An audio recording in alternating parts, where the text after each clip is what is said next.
Hoje vamos falar sobre o livro Redes da Criação, de Cecília Almeida Salles, uma obra fundamental para entender como os processos criativos acontecem. Ao longo do livro, a autora propõe uma mudança de olhar. Em vez de enxergar a arte apenas pelo resultado final, ela nos convida para acompanhar os caminhos, as decisões e as transformações que constroem uma obra. Capítulo 1. Criação como rede. O capítulo se inicia com uma proposta que muda completamente a forma tradicional de entender a arte. A criação não deve ser vista como algo linear, fechado ou finalizado, mas como um processo em rede, dinâmico e em constante transformação. A autora nos convida a abandonar a ideia da obra como produto final e a enxergar o fazer artístico como um campo de relações, conexões e movimentos contínuos. Desde o início fica claro que não existe um ponto de partida absoluto para uma obra. A criação surge de um fluxo contínuo, onde memórias, referências, experiências e materiais vão se conectando ao longo do tempo. Esse processo é marcado por mobilidade, instabilidade e transformação constante. Não há fixidez, tudo está em estado de mudança. Nesse contexto, a noção de inacabamento se torna central, mas não se trata de uma obra interrompida ou incompleta por acaso. O inacabamento é estrutural, faz parte da própria natureza da criação. Toda obra, mesmo quando considerada finalizada, é apenas uma versão possível entre várias outras que poderiam existir. A autora reforça essa ideia ao mostrar que o artista nunca atinge plenamente aquilo que busca. Existe sempre uma distância entre o projeto poético ideal e a obra realizada. Essa tensão gera um movimento contínuo de tentativa, erro, ajuste e reformulação. O processo criativo, portanto, é movido por uma espécie de insatisfação produtiva. Ao longo desse percurso, o artista realiza gestos aproximativos, decisões que tentam chegar mais perto de uma ideia que nunca se concretiza totalmente. Isso transforma o ato criador em uma busca permanente, uma espécie de investigação aberta, onde cada resultado é provisório. Outro ponto fundamental do capítulo é a presença da incerteza. A criação não segue um caminho previsível.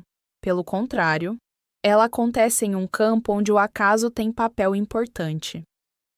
Eventos inesperados, internos ou externos, podem alterar completamente o rumo da obra. Esse encontro entre tendências e acasos estrutura o processo criativo. De um lado existem direções vagas, desejos, intenções que orientam o artista. De outro, há interferências imprevisíveis que podem modificar essas direções. O resultado é um percurso não linear, cheio de desvios, retornos e reconfigurações. É justamente essa não linearidade que leva ao conceito central do capítulo: a criação como rede. Pensar a criação como rede significa entender que a obra se constrói a partir de múltiplas conexões. Ideias, referências, experiências, materiais e decisões se interligam formando um sistema complexo. Não há hierarquia fixa entre esses elementos. Todos podem influenciar e transformar o processo. A rede é composta por interações. Cada elemento atua sobre os outros, modificando-os. Uma leitura pode alterar uma ideia. Uma conversa pode gerar um novo caminho. Um erro pode abrir uma possibilidade inesperada. O pensamento criador se desenvolve exatamente nesse jogo de relações. Esse funcionamento relacional exige uma mudança de paradigma. Em vez de analisar partes isoladas, é preciso observar os vínculos entre elas. A criação não está nos elementos em si, mas nas conexões que se estabelecem entre eles. A autora reforça essa perspectiva ao afirmar que o processo criativo ocorre no campo relacional. Isso significa que a obra não nasce de um momento isolado de inspiração, mas de uma rede de inferências, ou seja, de relações entre elementos já existentes que, ao se combinarem, produzem algo novo. Aqui entra um conceito essencial: a transformação. Criar não é inventar do nada, mas transformar o que já existe. O novo surge da maneira como elementos são reorganizados, combinados e ressignificados. A originalidade, portanto, está na relação, não na origem. Essa visão desmonta o mito do artista como gênio inspirado. A criação passa a ser entendida como trabalho, um processo contínuo de experimentação, seleção e reorganização. Outro aspecto importante é que a obra em criação funciona como um sistema aberto. Ela troca informações constantemente com o ambiente: cultura, sociedade, outras obras, conversas, experiências pessoais. O artista está inserido em uma rede maior e seu trabalho é atravessado por essas influências. Essa abertura amplia o conceito de criação. Não se trata apenas de um ato individual, mas de um processo que envolve múltiplas interações com o mundo. A obra é, ao mesmo tempo, produto e ponto de encontro dessas relações. A autora também destaca que o tempo da criação não é linear. O artista avança e recua constantemente, revisita decisões, reinterpreta o que já foi feito. O passado e o futuro do processo estão sempre em diálogo. Isso rompe com a ideia de etapas fixas e sequenciais. Nesse cenário, não faz sentido buscar o início ou o fim de uma obra. Cada momento do processo é ao mesmo tempo resultado de algo anterior e ponto de partida para novas transformações. A criação é contínua. Por fim, o capítulo propõe uma mudança no modo de analisar a arte. Em vez de focar apenas na obra final, é necessário acompanhar o processo e entender como as conexões se formam, como as decisões são tomadas, como as ideias se transformam. Essa abordagem leva ao que a autora chama de crítica de processo, uma forma de análise que busca compreender o movimento da criação e não apenas seu resultado. A reflexão final aponta que pensar a criação como rede permite superar dicotomias tradicionais, como forma e conteúdo, razão e sensibilidade, interno e externo. Tudo passa a ser visto como parte de um sistema interconectado. Assim, a criação artística se revela como um campo complexo, dinâmico e aberto, um processo em constante construção, onde nada está definitivamente concluído, mas tudo está em relação. Capítulo 2. Ruas e escritórios. O segundo capítulo desloca o olhar da estrutura interna do processo criativo para o seu ambiente de inserção, a cultura.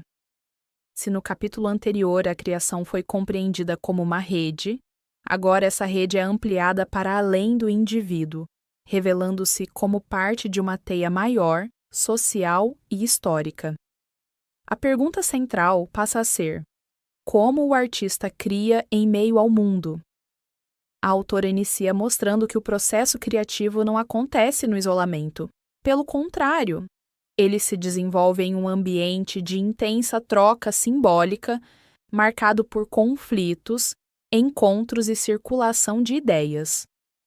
Esse ambiente é descrito como uma efervescência cultural, um espaço vivo, onde diferentes visões de mundo coexistem e se confrontam. É nesse contexto que o artista está inserido. Ele não cria a partir de um vazio, mas a partir de um campo já carregado de significados, referências e discursos. Sua produção é atravessada por essa rede cultural, ao mesmo tempo em que também contribui para transformá-la. A criação, então, passa a ser entendida como um processo dialógico. Isso significa que ela se constrói em diálogo constante com o outro, seja esse outro uma pessoa, uma obra, uma tradição ou até mesmo uma ideia em circulação. O artista responde ao mundo enquanto o interpreta. e sua obra surge dessa troca. Nesse ponto, a autora destaca a importância do que chama de calor cultural. Trata-se de um estado de intensa atividade intelectual e simbólica, onde há diversidade de pensamentos, debates e confrontos. Esse calor é fundamental para a criação porque enfraquece normas rígidas e abre espaço para o surgimento do novo. A inovação, portanto, não surge do isolamento, mas da fricção. É no contato com diferentes perspectivas que o artista encontra brechas para desviar, questionar e reinventar. A originalidade aparece como resultado dessas tensões, e não como uma essência individual pura. Ao mesmo tempo, o artista não é apenas influenciado pela cultura, ele também a transforma. Sua obra participa desse fluxo de trocas, introduzindo novos sentidos, novas formas e novos modos de ver. Há, portanto, não uma relação recíproca.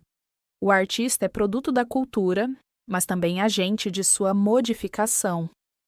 Esse movimento é descrito como uma rede de relações em expansão. A criação se alimenta de múltiplas fontes: conversas, leituras, experiências cotidianas, encontros inesperados. Tudo pode se tornar matéria para o processo criativo, desde que entre em relação com o projeto do artista. A autora enfatiza que esses encontros não são neutros. O artista está em constante seleção. Ele acolhe algumas influências, rejeita outras, reorganiza materiais, cria associações. O processo criativo é, assim, um trabalho ativo de filtragem e transformação. Nesse sentido, o espaço da criação não se limita ao ateliê ou ao estúdio. Ele se estende para as ruas, para os encontros sociais, para os ambientes culturais. O título do capítulo, Ruas e Escritórios, simboliza exatamente essa dualidade: o espaço interno de elaboração e o espaço externo de interação. As ruas representam o contato com o mundo, com o imprevisível, com o fluxo da vida social. Já os escritórios, ou ateliês, representam o espaço de organização, reflexão e construção da obra. A criação acontece na articulação entre esses dois polos. Essa articulação revela que o processo criativo não é apenas intelectual ou apenas sensível. Ele envolve uma mistura constante de experiências externas e elaboração interna. O artista observa, absorve, interpreta e transforma. Outro ponto importante é que o processo criativo está sempre situado historicamente. O artista pertence a um tempo e a um contexto específicos, e isso influencia diretamente sua produção. Mesmo quando tenta romper contradições, ele o faz a partir delas. A autora reforça que o sujeito criador é inevitavelmente sobredeterminado pela cultura. Isso não significa que ele é totalmente condicionado, mas que sua liberdade criativa ocorre dentro de um campo de possibilidades já estruturado. A inovação acontece justamente nas brechas desse sistema. Essas brechas são fundamentais. São elas que permitem o surgimento de desvios, pequenas rupturas, que podem gerar novas formas de pensamento. A criação, nesse sentido, é um exercício de tensionar normas e explorar possibilidades não previstas. Ao longo do capítulo, fica evidente que a obra não pode ser compreendida fora de seu contexto. Analisar apenas o resultado final é insuficiente. É preciso entender as relações que deram origem à obra, os diálogos que a atravessam, as influências que a constituem. A criação aparece então como um processo coletivo, mesmo quando realizada individualmente. Há sempre uma rede de vozes, referências e experiências participando da construção da obra. Na reflexão final, a autora reforça que pensar a criação a partir da cultura amplia nossa compreensão do fazer artístico. A obra deixa de ser vista como expressão isolada de um sujeito e passa a ser entendida como resultado de uma rede complexa de interações. Assim, o artista não é um ponto de origem, mas um ponto de passagem, alguém que organiza, transforma e redistribui sentidos dentro de um fluxo cultural maior. A criação nesse cenário é movimento, relação e transformação contínua. Capítulo 3. Olhares, lembranças e modos de fazer. Neste capítulo, a autora aproxima ainda mais o foco do processo criativo, saindo do plano macro da cultura e entrando na dimensão do sujeito em ação. A questão central passa a ser como o artista percebe, lembra e transforma o mundo na construção de sua obra. A criação é apresentada como um processo profundamente ligado à percepção. O olhar do artista não é neutro nem passivo, ele é ativo, seletivo e transformador. Ver aqui não significa apenas captar o mundo, mas interpretá-lo. O artista constrói modos próprios de olhar, e esses modos orientam todos o seu processo criativo. Esse olhar é instável e mutável. Ele se modifica ao longo do tempo, influenciado por experiências, referências e pelo próprio processo de criação. Não há uma percepção fixa. O artista está constantemente reaprendendo a ver. Ao lado da percepção, a memória ocupa um papel central. Mas assim como o olhar, ela não é tratada como um simples armazenamento de informações. A memória é dinâmica, ativa e criadora. Ela não guarda o passado de forma intacta, ela o reconstrói, reorganiza e transforma. A autora propõe entender a memória como um processo em movimento, que se atualiza constantemente no presente. Cada lembrança é reconfigurada por si e a partir das necessidades do momento. Assim, o artista não recupera o passado, ele o recria.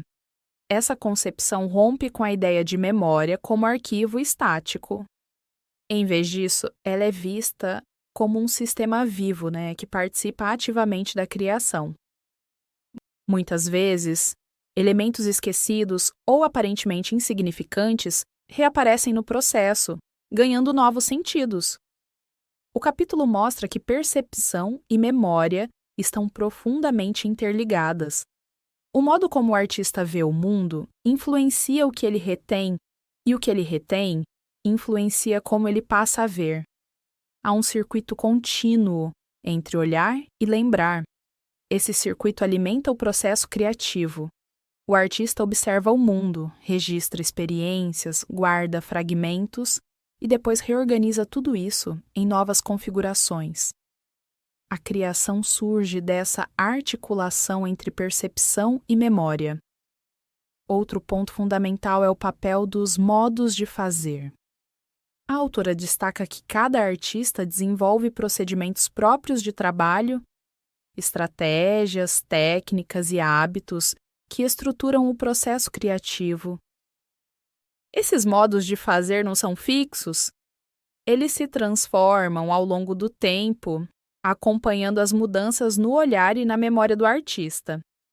Ao mesmo tempo, eles revelam uma certa continuidade, uma espécie de lógica interna que atravessa essa produção. Os procedimentos podem envolver práticas concretas, como desenhar, escrever, fotografar e editar, mas também modos de pensar, organizar ideias e lidar com materiais. O fazer artístico é, portanto, ao mesmo tempo técnico e cognitivo. A autora mostra que esses modos de fazer funcionam como mediadores entre o mundo e a obra. Eles são o meio pelo qual o artista transforma percepção e memória em forma. Sem esses procedimentos, o processo criativo não se concretiza. Ao analisar documentos de artistas, como cadernos, esboços e anotações, a autora revela como esses modos de fazer se manifestam na prática. Esses registros mostram o pensamento em ação, evidenciando as escolhas, dúvidas e transformações ao longo do processo. Um aspecto importante é que o processo criativo não segue uma lógica linear. O artista revisita constantemente suas ideias, retorna de materiais antigos, reinterpreta decisões. o passado está sempre sendo reativado no presente. Essa dinâmica reforça a ideia de criação como rede. Percepções, lembranças e procedimentos se conectam de maneira complexa, formando um sistema em constante reorganização. Cada novo elemento pode alterar o conjunto.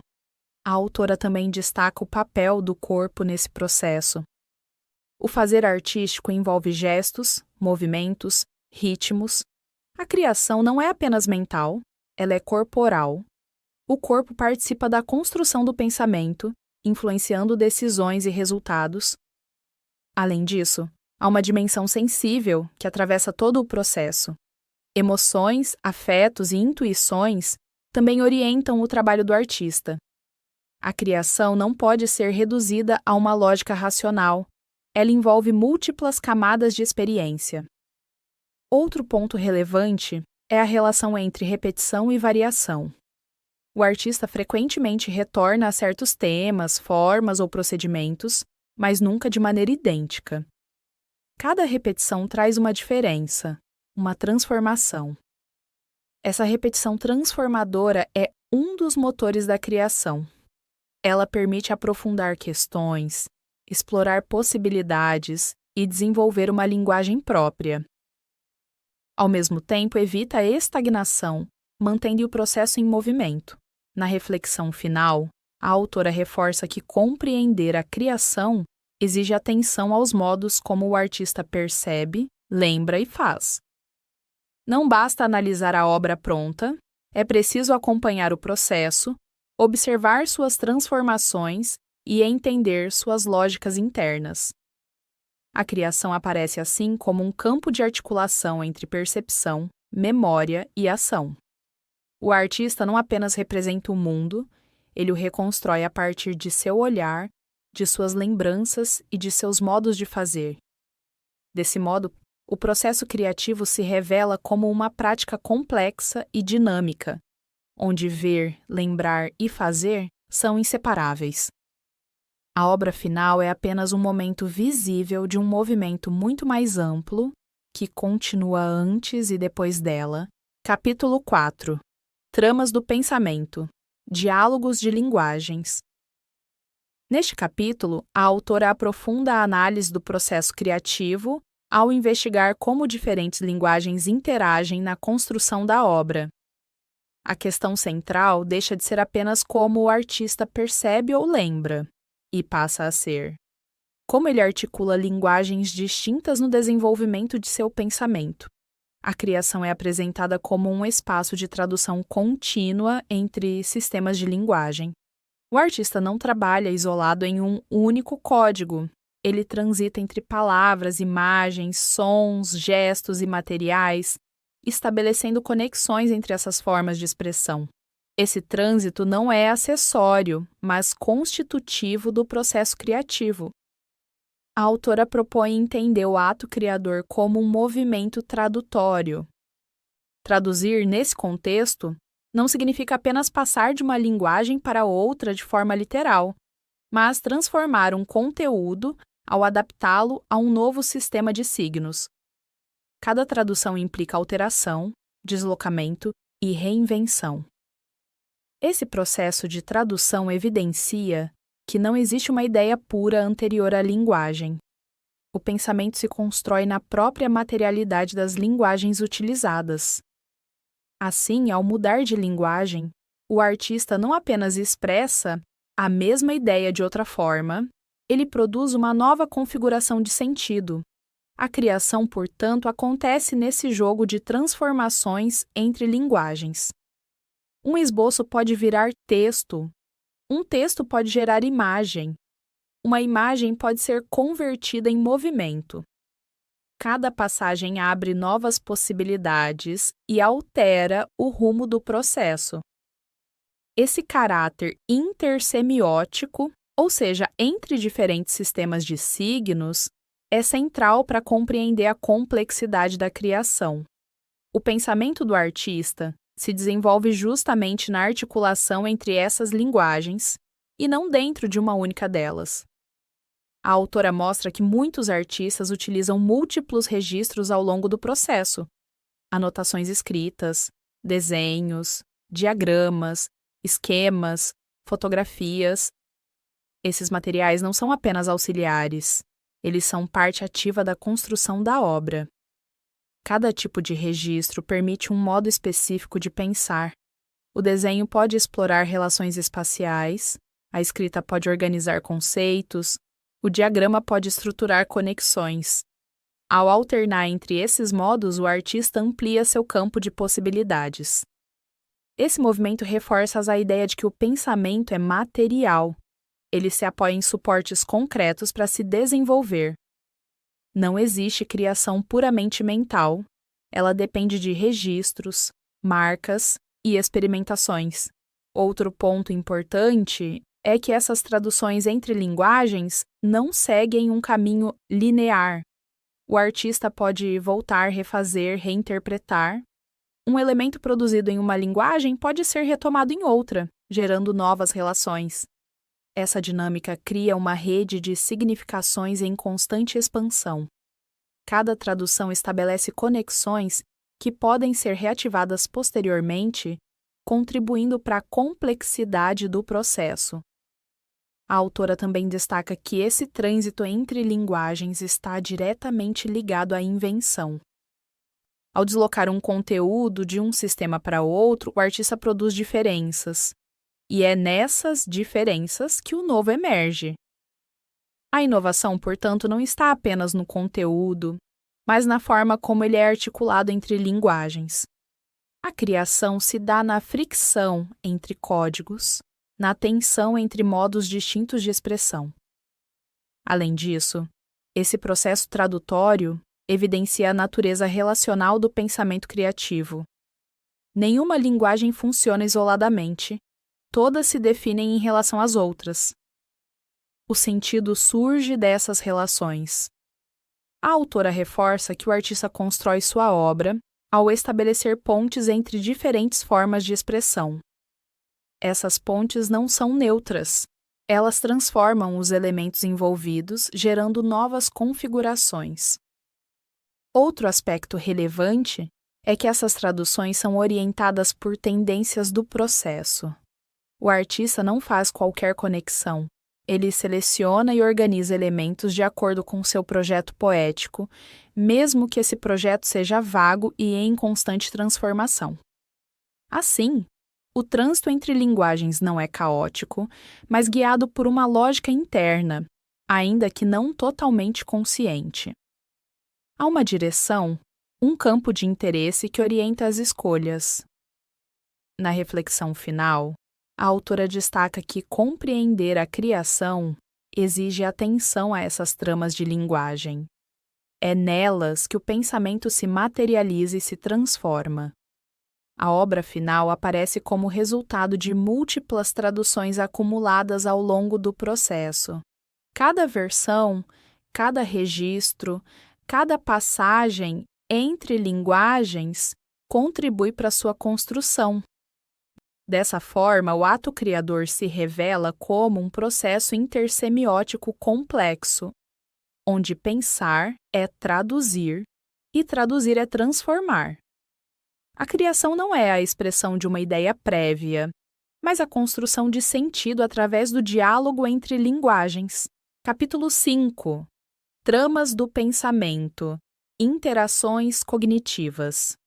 Neste capítulo, a autora aprofunda ainda mais a investigação do processo criativo ao deslocar o foco para as operações cognitivas que sustentam a construção da obra. Se antes vimos que a criação se dá em redes e em diálogos entre linguagens, agora a questão central é: como o pensamento se organiza internamente nesse processo? A criação é apresentada como uma atividade cognitiva complexa, que envolve múltiplas operações mentais atuando de forma simultânea. Não se trata de um pensamento linear, lógico e previsível, mas de um sistema dinâmico, onde diferentes modos de raciocínio coexistem e se articulam. A autora se apoia fortemente na semiótica para descrever esse funcionamento. O pensamento é entendido como um processo inferencial, ou seja, ele se desenvolve a partir de relações entre signos. Cada ideia surge da articulação com outras ideias, formando uma rede contínua de significações. Nesse contexto, a criação não é um momento isolado de insight, mas um percurso de inferências. O artista constrói conhecimento ao estabelecer conexões entre elementos já existentes, reorganizando-os de maneira singular. Um dos pontos centrais do capítulo é a presença de diferentes tipos de raciocínio no processo criativo. A autora destaca especialmente a abdução, forma de pensamento responsável pela geração de hipóteses e ideias novas. É através dela que o artista propõe possibilidades, explora caminhos e arrisca soluções. A abdução não oferece certezas, mas direções. Ela opera no campo da incerteza, permitindo que o pensamento avance mesmo sem garantias. Esse tipo de raciocínio é fundamental para a criação, pois abre espaço para o novo. Ao lado da abdução, outros modos de raciocínio também atuam, como a dedução e a indução.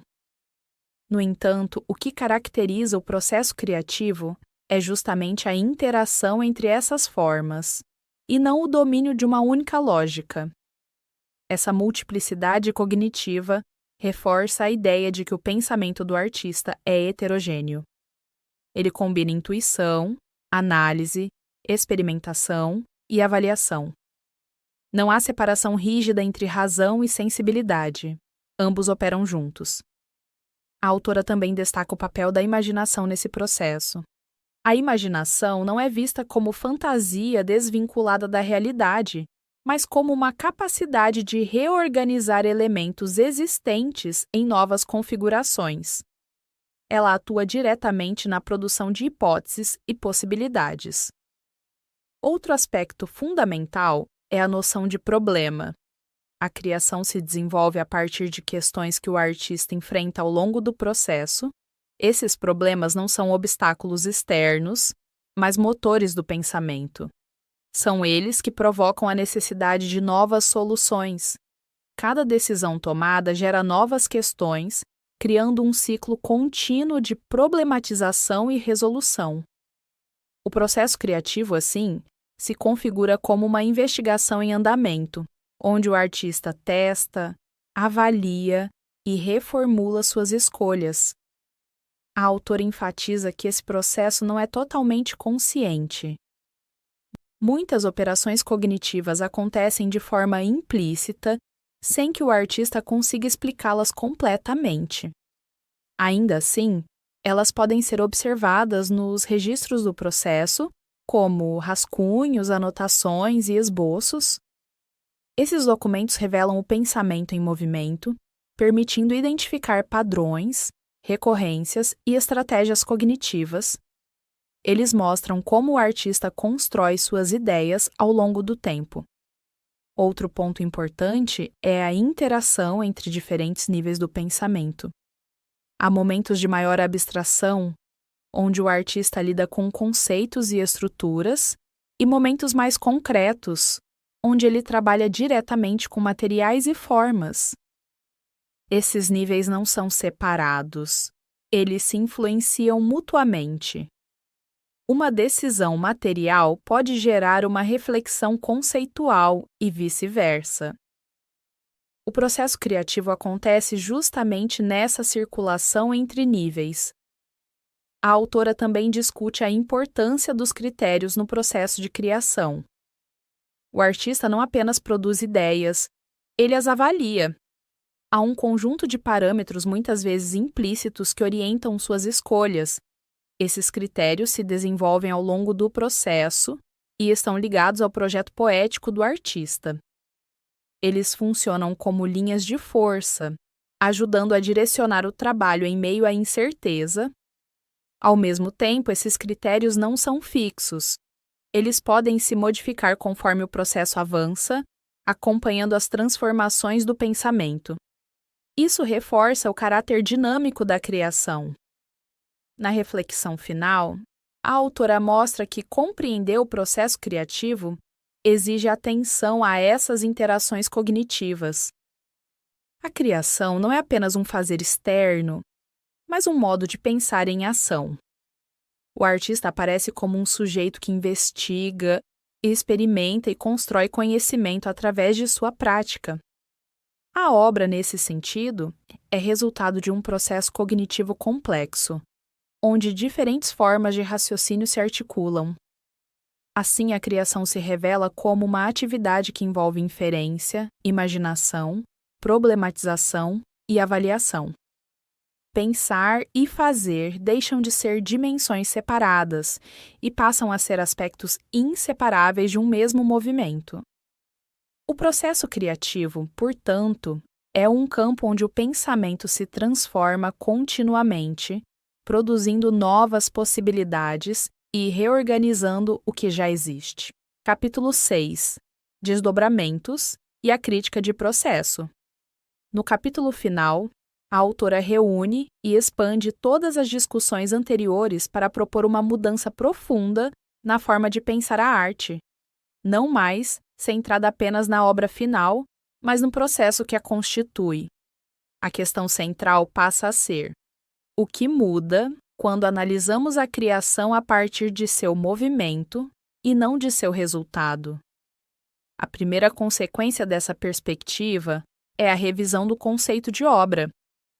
A obra deixa de ser entendida como um objeto fechado, acabado e definitivo, e passa a ser vista como um momento provisório dentro de um processo contínuo. Ela não encerra o percurso criativo, mas o torna visível em um determinado ponto. Essa mudança desloca também o olhar crítico. A análise tradicional focada no produto final mostra-se insuficiente para dar conta da complexidade da criação. Surge, então, a proposta de uma crítica de processo, uma abordagem que busca compreender como a obra se constrói, acompanhando suas transformações ao longo do tempo. A crítica de processo não se limita a descrever etapas ou reconstruir cronologias. Seu objetivo é entender as relações que estruturam o pensamento criador, as conexões, os desvios, as escolhas, as hesitações. Trata-se de reativar o movimento de rede criativa. Para isso, é fundamental trabalhar com os documentos de processo, cadernos, rascunhos, anotações, esboços. Esses materiais revelam o pensamento em ação, permitindo observar como as ideias se transformam e se articulam. Eles não são meros bastidores, mas parte essencial da obra. Ao analisar esses registros, o crítico precisa adotar um olhar relacional. Não basta examinar elementos isolados, é necessário identificar os nexos entre eles, compreender como se conectam e como evoluem. A criação só se torna inteligível quando vista como rede. Outro ponto central do capítulo é a revisão da noção de autoria. A partir dessa perspectiva processual, o autor deixa de ser visto como origem absoluta da obra. Ele passa a ser entendido como um agente inserido em uma rede de relações culturais, históricas, sociais e cognitivas. Isso não significa negar a autoria, mas complexificá-la. O artista continua sendo responsável pelas escolhas e direções do processo, mas essas escolhas são atravessadas por múltiplas influências. A autoria é, portanto, relacional. A obra, nesse sentido, não pertence apenas ao artista. Ela é resultado de interações com outros sujeitos, outras obras, outras linguagens. O processo criativo envolve diálogos constantes, e a autoria se constrói nesse campo de trocas. A autora também destaca a relação intrincada entre obra e processo. Tradicionalmente, o processo é visto como meio e a obra como fim. No entanto, essa distinção se torna insustentável quando entendemos que o processo continua mesmo após a obra ser apresentada. A obra pode ser retomada, reinterpretada, modificada. Além disso, ela influencia processos futuros, tanto do próprio artista quanto de outros. Há uma continuidade que ultrapassa os limites do objeto final. Essa perspectiva leva à dessacralização da obra. Ela deixa de ser vista como única e definitiva, abrindo espaço para múltiplas versões, leituras e possibilidades. O valor não está apenas no resultado, mas no movimento que o produziu.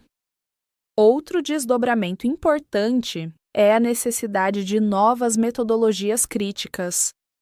A autora aponta que, especialmente na arte contemporânea e nas mídias digitais, muitos processos não deixam apenas registros posteriores, eles podem ser acompanhados em tempo real. Isso exige que o crítico desenvolva formas de observação que acompanhem o processo enquanto ele acontece. A crítica deixa de ser apenas retrospectiva e passa a ser também processual. A autora reforça que essa abordagem permite compreender melhor questões contemporâneas, como a fluidez da autoria, a instabilidade das obras e a multiplicidade de versões. A arte atual demanda um olhar capaz de lidar com o movimento, e não apenas com a forma fixa. Na reflexão final, a autora retoma o conceito de criação como rede para sintetizar sua proposta. A obra é resultado de um sistema complexo de relações em constante transformação.